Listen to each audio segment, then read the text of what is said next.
ਸਤਿ ਸ਼੍ਰੀ ਅਕਾਲ। ਤੁਸੀਂ ਲੋਕਰਾਣਾ ਚੈਨਲ ਪੰਜਾਬੀ ਦਾ ਖਾਸ ਪ੍ਰੋਗਰਾਮ ਖਬਰਾਂ ਟੌਪ ਦੀਆਂ ਦੇਖ ਰਹੇ ਹੋ। ਮੈਂ ਹਾਂ ਗੁਰਜਿੰਦਰ ਸਿੰਘ ਪੰਗੂ ਤੇ ਮੇਰੇ ਨਾਲ ਅੱਜ ਦੀਆਂ ਮੁੱਖ ਵੱਡੀਆਂ ਖਬਰਾਂ ਤੇ ਗੱਲਬਾਤ ਕਰਨ ਦੇ ਲਈ ਸਿਆਸੀ ਮਾਹਿਰ ਡਾਕਟਰ ਭੇਮਿੰਦਰ ਸਿੰਘ ਨੇ। ਡਾਕਟਰ ਸਾਹਿਬ ਤੁਹਾਡਾ ਬਹੁਤ ਬਹੁਤ ਸਵਾਗਤ ਹੈ ਲੋਕਰਾਣਾ ਤੇ। ਬਹੁਤ ਬਹੁਤ ਸ਼ੁਕਰੀਆ, ਮਿਹਰਬਾਨੀ, ਧੰਨਵਾਦ ਪੰਗੂ ਸਾਹਿਬ। ਡਾਕਟਰ ਸਾਹਿਬ ਗੱਲਬਾਤ ਕਰਾਂਗੇ ਜੋ ਮੁੱਖ ਖਬਰਾਂ ਨੇ। ਕਾਂਗਰਸ ਪਾਰਟੀ ਤੇ ਕਿਸਾਨੀ ਅੰਦੋਲਨ ਜੀ। ਕਿਸਾਨੀ ਅੰਦੋਲਨ ਚੱਲਦੇ ਨੂੰ ਲੰਮਾ ਸਮਾਂ ਹੋ ਗਿਆ। ਬੀਜੇਪੀ ਸਰਕਾਰ ਵਜੀਦ ਹੈ ਆਪਣੀ ਗੱਲ ਨੂੰ ਲੈ ਕੇ। ਤੁਸੀਂ ਦੇਖੋਗੇ ਵੀ ਇਸ ਅੰਦੋਲਨ ਨੂੰ ਚੱਲਦਿਆਂ ਲੱਗਦਾ ਕਿ ਬੀਜੇਪੀ ਸਰਕਾਰ ਦੇ ਅੰਦਰ ਵੀ ਕਿਤੇ ਨਾ ਕਿਤੇ ਦਫਾੜ ਦੀ ਸਥਿਤੀ ਪੈਦਾ ਹੋਈ ਹੈ। ਵਰੁਣ ਗਾਂਧੀ ਨੇ ਜੋ ਉਹਨਾਂ ਨੇ ਪਹਿਲਾਂ ਕਿਸਾਨੀ ਅੰਦੋਲਨ ਦੀ ਹਮਾਇਤ ਕੀਤੀ ਸੀ, ਉਸ ਤੋਂ ਬਾਅਦ ਜੋ ਬਿਆਨ ਆਏ ਉਹ ਸਭ ਦੇ ਸਾਹਮਣੇ ਹੈ। ਹੁਣ ਸ਼ਿਵ ਸੈਨਾ ਨੇ ਮਹਾਰਾਸ਼ਟਰ ਬੰਦ ਰੱਖਿਆ ਕਿਸਾਨੀ ਹਮਾਇਤ ਦੇ ਵਿੱਚ, ਤੇ ਉਸ ਤੋਂ ਬਾਅਦ ਵਰੁਣ ਗਾਂਧੀ ਦੀ ਪਿੱਠ ਥੱਪੜੀ।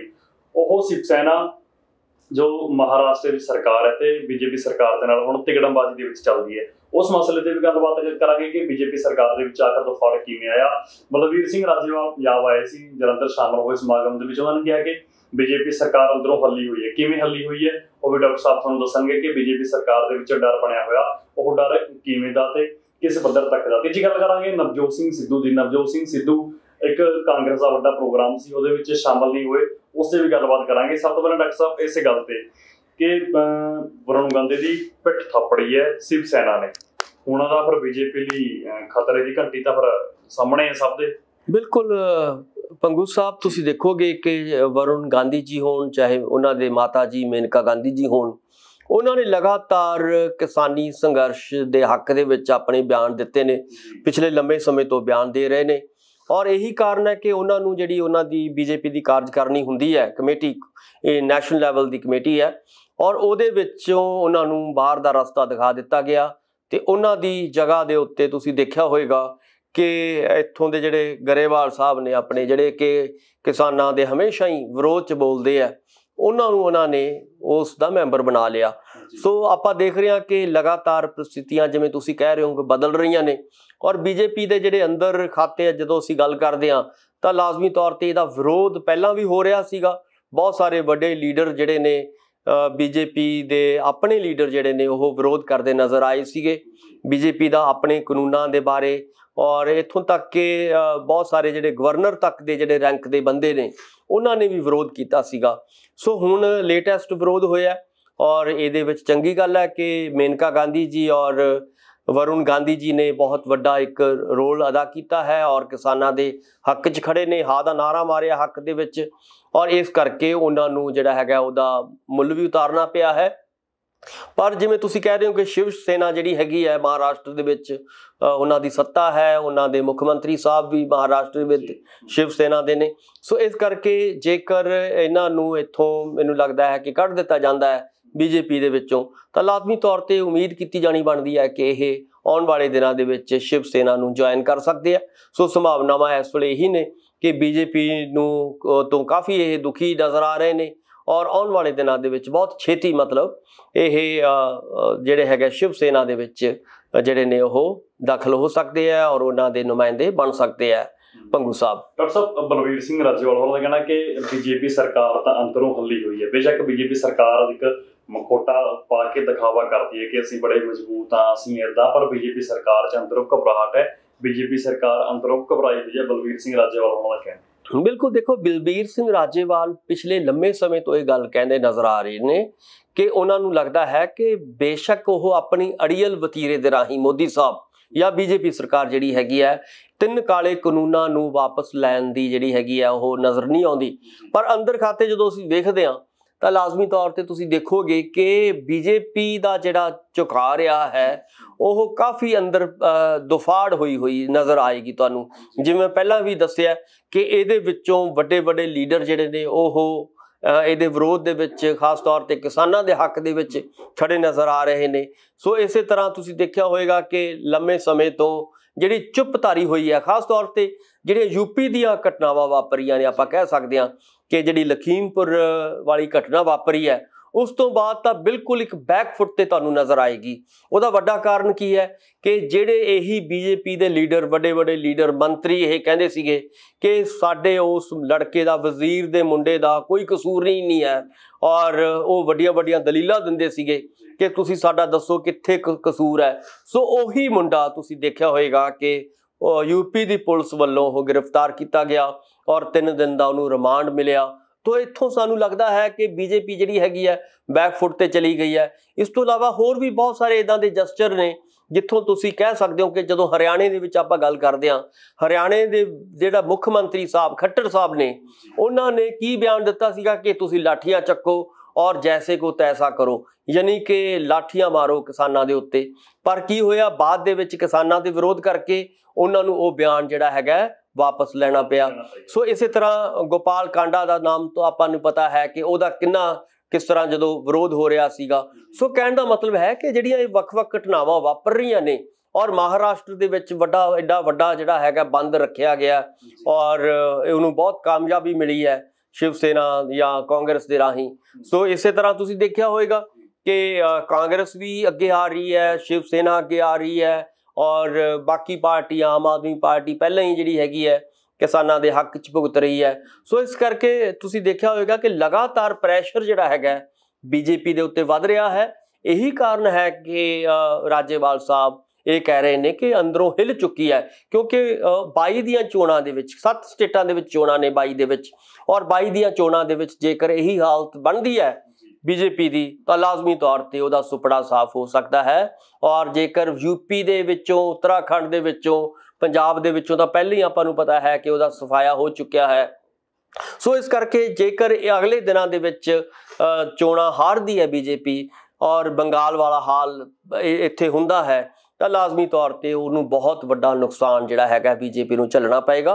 सो इसे करके राजेवाल जी यही गल बार बार कह रहे हैं कि बीजेपी नूं संभल जाना चाहिए और ये 3 काले कानून वापस होने चाहिए, नहीं तो बहुत वड्डा जिहड़ा हैगा उन्हां नूं घाटा पै सकदा है आउण वालीआं 22 दियां चोणां दे विच। पंगू साहब डॉक्टर साहब गल करांगे नवजोत सिंह सिद्धू दी। ਅੰਮ੍ਰਿਤਸਰ ਦੇ जो स्थानक लीडर हैं उन्होंने 4 घंटे का मौन वर्त रखा। नवजोत सिंह सिद्धू ने शामिल होना सी उस प्रोग्राम दे विच। नवजोत सिंह सिद्धू उत्थे शामिल नहीं हुए, हालांकि जो स्थानक लीडर सी जिन्हां दा प्रोग्राम सी उन्होंने कहा कि नरात्यां करके वैष्णो माता कोल मत्था टेकण गए हुए ने, समय ते मौसम खराब हो गया इस करके पहुंच नहीं सके। सचमुच समय ते मौसम खराब हो गया जां फिर कांग्रेस नाल कोई खराबी हो गई? पंगू साहब देखो, नवजोत सिंह सिद्धू वाहिद एक ऐसे कांग्रेस के वड्डे लीडर ने ਜਿਹੜੇ कि समय समय ते किसानां दे पक्ष च होण, चाहे होर मुद्दे होण, बिजली का मुद्दा होवे, चाहे नौजवानों का मुद्दा होवे, चाहे माफी का मुद्दा होवे, ਉਹ उठाउंदे रहे ने, कांग्रेस दे विच रह के उठाउंदे रहे ने। सो इसे करके उन्हां नूं कई वारी जिहड़ा हैगा उहदा जिहड़ा हैगा खमियाजा भी भुगतना पैंदा है। सो काफ़ी बार वो जिहड़े ने वो सत्ता तो भी बाहर रहे और अपनी कैबिनेट मंत्रीशिप जिहड़ी हैगी है वो भी उन्हां नूं गवाउणी पई है। सो नतीजा की निकलिया आपां नूं पता है, क्योंकि टक्कर इस वेले उन्हां दी जिहड़ी अंदर खाते आपां कह सकते हैं कि वड्डे लीडरां नाल रही है। खास तौर पर कैप्टन साहब नाल एक वड्डा जिहड़ा है सी टक्कर लई उन्होंने, और जिहदा नतीजा की निकलिया कि कैप्टन साहब नूं इस्तीफा देना पिया। आपां नूं पता है कि मुख मंत्री की कुर्सी जिहड़ी हैगी है उन्होंने छड्डनी पई सीगी। सो उस तो बाद भी लगातार नवजोत सिंह सिद्धू नूं लगदा सीगा कि शायद मैनू मुख मंत्री बनाया जाएगा, पर उन्हां दियां इच्छावां नूं बूर पैंदा नज़र नहीं आया। और उस वेले आपां नूं पता है कि राहुल गांधी जी के कहण दे उत्ते चन्नी साहब नूं मुख मंत्री पंजाब दा बनाया गया। सो हुण की है कि हुण लगातार आपां देख रहे हैं कि नवजोत सिंह सिद्धू कोशिश कर रहे हैं कि किवें ना किवें मुख मंत्री की कुर्सी जिहड़ी हैगी आ मैनूं मिले, और इसे लिए वो लगातार आपां नूं पता है कि लखीमपुर जाके वो उत्थे गए भी ने और कल्ले गए नहीं, अपना वड्डा काफला लैके, सगों उन्होंने भुख हड़ताल भी की और मौन वर्त भी रखा। आपां जिहड़ा कहने हैं कि मौन वर्त रख रही है कांग्रेस, तो यह आइडिया जिहड़ा सीगा यह नवजोत सिंह सिद्धू करके ही आया सीगा। सो नवजोत सिंह सिद्धू ने लखीमपुर दे विच जिहड़ा हैगा लगभग 1.5 दिन का आपां कह सकते हैं कि मौन वर्त रखे और भुख हड़ताल रखी, और अखीर नूं जदों मंत्री दे बेटे नूं गिरफ्तार किया गया तो उस तो बाद उन्होंने उस मौन वर्त नूं और भुख हड़ताल नूं तोड़िया सीगा। सो कहण दा मतलब है कि लगातार इत्थे भी कोशिशां हो रही सीगियां कि यही काम जिहड़ा हैगा पंजाब दे विच कीता जाना चाहिदा सीगा, पर मैनूं नहीं लगदा कि क्योंकि हुण आपां कह सकते हैं कि उन्हां कोले समा भी वो जिवें तुसीं कह रहे हो कि हो सकदा है कि माता जी दे दर्शन करन लई गए होण ਔਰ ਉਸ ਤੋਂ ਬਾਅਦ ਸਮਾਂ ਜਾਂ ਥਕਾਵਟ ਜਿਹੜੀ ਹੈਗੀ ਹੈ, ਕਿਉਂਕਿ ਸਰੀਰ ਜਿਹੜਾ ਹੈਗਾ ਲਗਾਤਾਰ ਤੁਸੀਂ ਦੇਖੋਗੇ ਕਿ 1.5 ਦਿਨ ਜਦੋਂ ਇੱਕ ਤੁਸੀਂ ਬਾਡੀ ਨੂੰ ਬਿਨਾਂ ਖਾਧੇ ਪੀਤੇ ਬਿਨਾਂ ਬੋਲੇ ਤੁਸੀਂ ਰੱਖਣਾ ਪੈਂਦਾ ਤਾਂ ਲਾਜ਼ਮੀ ਤੌਰ ਤੇ ਉਹਦੀ ਥਕਾਵਟ ਜਿਹੜੀ ਹੈਗੀ ਆ ਹੋ ਸਕਦੀ ਹੈ।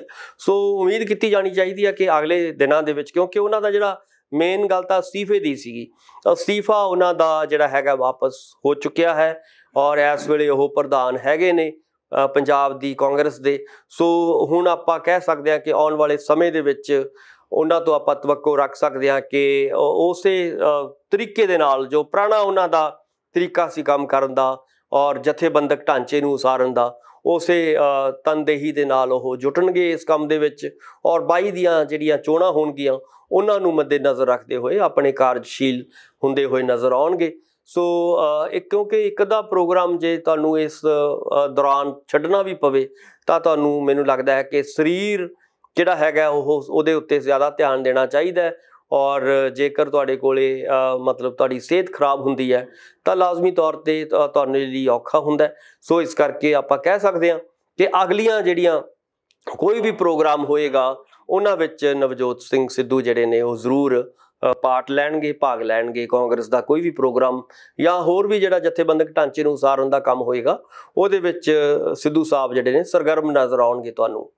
ਡਾਕਟਰ ਸਾਹਿਬ, ਪਿਛਲੇ ਦਿਨੀ ਪੰਜਾਬ ਦੇ ਨਵੇਂ ਬਣੇ ਮੁੱਖ ਮੰਤਰੀ ਚੰਨੀ ਸਾਹਿਬ ਦੇ ਪੁੱਤਰ ਦਾ ਵਿਆਹ ਸੀ ਜੀ। ਅਕਾਲ ਤਖਤ ਦੇ ਕਾਰਜਕਾਰੀ ਜਥੇਦਾਰ ਗਿਆਨੀ ਹਰਪ੍ਰੀਤ ਸਿੰਘ ਨੇ ਅਰਦਾਸ ਕੀਤੀ, ਵਿਆਹ ਦੇ ਵਿੱਚ ਸਮਾਗਮ 'ਚ ਸ਼ਾਮਲ ਹੋਏ। ਉਸ ਤੋਂ ਬਾਅਦ ਸਿੱਖ ਸੰਸਥਾਵਾਂ ਵੱਲੋਂ, ਸਿੱਖ ਸ਼ਖਸੀਅਤਾਂ ਵੱਲੋਂ ਸਵਾਲ ਉੱਠਣੇ ਕਿ ਇੱਕ ਪਤਿਤ ਦੀ ਜਥੇਦਾਰ ਸਾਹਿਬ ਵੱਲੋਂ ਅਰਦਾਸ ਕਰਨੀ ਇਹ ਮਰਿਆਦਾ ਦੇ ਉਲਟ ਹੈ। ਪੰਗੂ ਸਾਹਿਬ ਦੇਖੋ, ਇਹਦੇ ਵਿੱਚ ਆਪਾਂ ਇਹ ਕਹਿ ਸਕਦੇ ਹਾਂ ਕਿ ਜਾਂ ਤਾਂ ਪਤਿਤਤਾ ਤਾਂ ਮੰਨੀਏ ਜੇ ਉਹਨਾਂ ਨੇ ਅੰਮ੍ਰਿਤ ਕਟਾ ਕੇ ਜਿਹੜਾ ਹੈਗਾ ਅੰਮ੍ਰਿਤ ਛਕ ਲਿਆ ਹੋਵੇ ਜਾਂ ਅੰਮ੍ਰਿਤ ਨਾ ਛਕਿਆ ਹੋਵੇ। ਮੈਨੂੰ ਲੱਗਦਾ ਹੈ ਕੋਈ ਇੱਦਾਂ ਦੀ ਕੋਈ ਗੱਲ ਨਜ਼ਰ ਨਹੀਂ ਆਈ, ਕਿਉਂਕਿ ਤੁਸੀਂ ਜਦੋਂ ਵਿਚਰਦੇ ਆ ਇੱਕ ਆਪਣਾ ਜਥੇਦਾਰ ਸਾਹਿਬ ਹੁੰਦੇ ਆ ਤਾਂ ਉਹਨਾਂ ਦੀ ਇੱਕ ਪਵਿੱਤਰ ਇੱਕ ਮਕਸਦ ਜਿਹੜਾ ਹੁੰਦਾ ਹੈ ਉਹੀ ਹੈ ਕਿ ਆਪਾਂ ਕਹਿ ਸਕਦੇ ਹਾਂ ਕਿ ਜਿਹੜਾ ਗੁਰੂ ਸਾਹਿਬਾਨ ਦਾ ਕੀ ਹੈ ਕਿ ਏਕ ਨੂਰ ਤੇ ਸਭ ਜਗ ਉਪਜਿਆ ਕੌਣ ਭਲੇ ਕੋ ਬੰਦੇ, ਯਾਨੀ ਕਿ ਅਸੀਂ ਇੱਦਾਂ ਕਹਿ ਕੇ, ਕਿਉਂਕਿ ਜਥੇਦਾਰ ਤਾਂ ਸਾਰੀ ਕੌਮ ਦਾ ਹੈ, ਉਹਦੇ ਵਿੱਚ ਜਿਹੜੇ ਨੇ ਜਿਨ੍ਹਾਂ ਨੇ ਵਾਲ ਕੱਟੇ ਹੋਏ ਨੇ ਉਹ ਵੀ ਸ਼ਾਮਲ ਨੇ,